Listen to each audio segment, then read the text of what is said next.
What is going on, everybody? Greg Helbeck here, and this is going to be the second video in my new weekly series on real estate tips and tricks. So I'm going to talk today about the power of follow-up and why, if you're not following up with your prospects in the real estate business, you are just leaving so much money on the table, and all the marketing campaigns that you want to have be successful most likely won't be as successful as they could be unless you're following up. So the big lesson I want you to understand before I get into the meat and potatoes of today's video is the fortune is truly in the follow-up.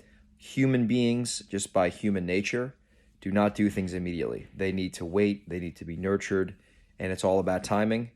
And the good thing about follow-up is you eventually reach people at the right time and you line your timing up. So I'm actually going to talk about a real estate deal that I bought that was from the follow-up. So long story short, this is, by the way, not to be confused with a deal breakdown. That's going to be a separate video. But I remember buying a property from a seller. She reached out to me. I followed up with her and responded to her. And I negotiated with her, and she was not willing to take the offer that I made her on a townhouse. And I said, no problem, and there's no pressure. Whenever you're ready, or if there's anything I can do to help you, just let me know. And I followed up with her for a while. She followed up with me. And about 6 months later, we came to a meeting of the minds on the price, and she agreed to sell me this property, and I closed on that thing. And it is by far the best rental property I've bought from an equity perspective. It's insane, this property I got. But the whole thing is, if I did not follow up with that seller, if I didn't consistently, systematically follow up with her with intention, that deal would have been someone else's most likely, right? Or she just would have kept it. So at the end of the day, you have to follow up. A lot of my deals, I would say 75% of the properties that I buy, that my team buys now, are always done through the follow-up. And the big thing, there's two things with follow-up that really make it extremely valuable. The first thing is when you follow up with people, they see on their side that you're serious and you're committed and you're persistent, and if you do it in a way where you're not annoying them and you're respectful of their time and you can approach them from a place of service, they will see in the follow-up that you're going to do what you say you're going to do. Like, for example, let's say you call the seller and they say they can't talk right now, they can talk next week at 3 o'clock, and you call them next week at 3 o'clock. They see that you're consistent and they see that you're a professional, right? And they see that you're not just willing to cave in at the first, objection. They're aware that you're a professional, and it builds a lot of credibility.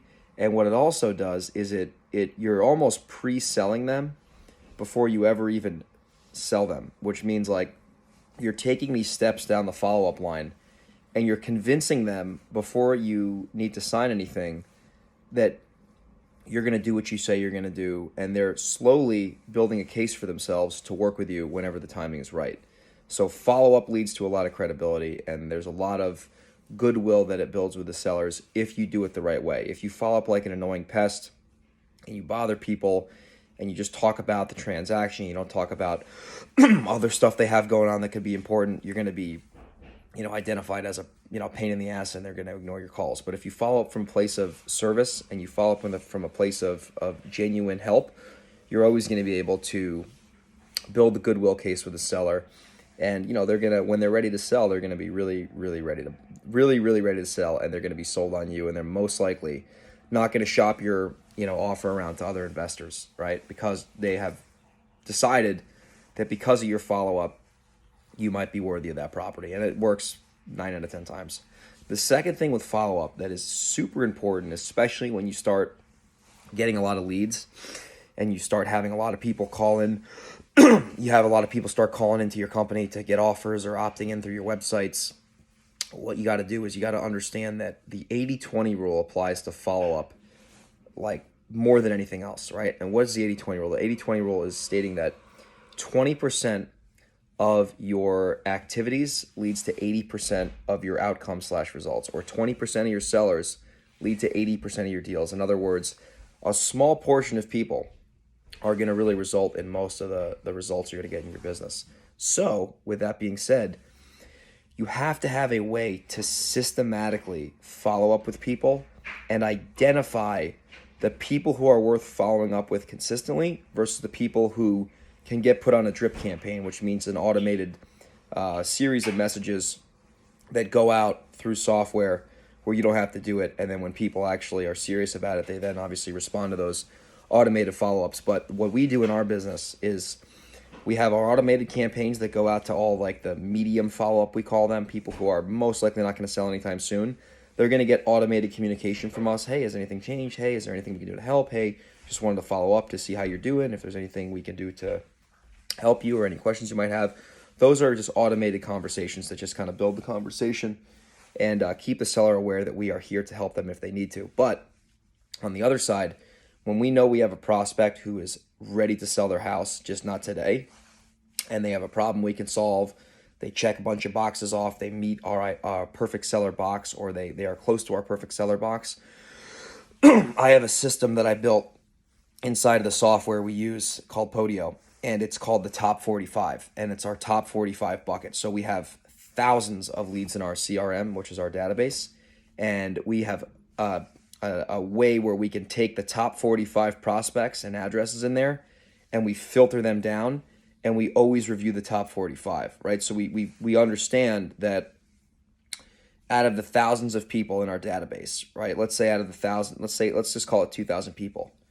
45 sellers are going to give us 95% of our revenue, right? In a follow-up campaign effort.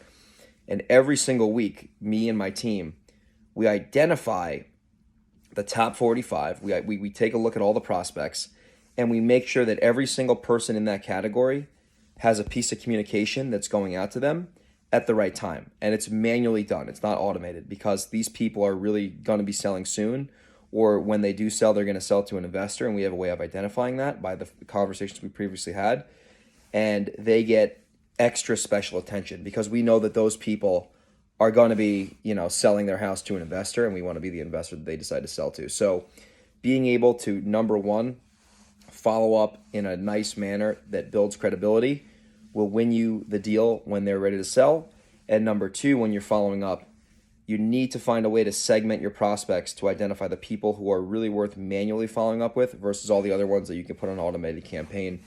And I'm telling you right now, if you do these few things I just shared in this video, and you can manage your database in a way that you're always following up with qualified sellers, and you're communicating with them in a way that shows that you're friendly, helpful, and a problem solver, and you're not just there for the paycheck or the deal, you're going to get a lot better results from follow-up, and it's going to make your marketing campaigns a lot more profitable over the long haul, so you can spend more money and ultimately grow your business. So main point, just to summarize today, the fortune's in the follow-up. If you're not following up with your leads, you're leaving tons of money on the table, and all your marketing campaigns could be performing much better if you implement a solid follow-up system. So hope you enjoyed this video. If you did enjoy this video, if you're watching on YouTube, if you can give me a like, if you could please subscribe to my channel. If you're watching this on Instagram or Facebook, if you can like this video and share it with a few people, that is how I keep getting my message out there. And I hope you got some value from this. If you're new to my, social media or my YouTube, I'm Greg Helbeck. I've bought and sold well over 100 houses. I've been a full-time real estate investor for about 6 years now. And my goal on these videos is to be helpful and to provide stuff that I've learned along the way that has helped me in my business. So hopefully you can listen or watch this, and it can help you in your business. So if you want to check me out more, head over to velocityhousebuyers.com or follow me online, and I'll see you on the next video.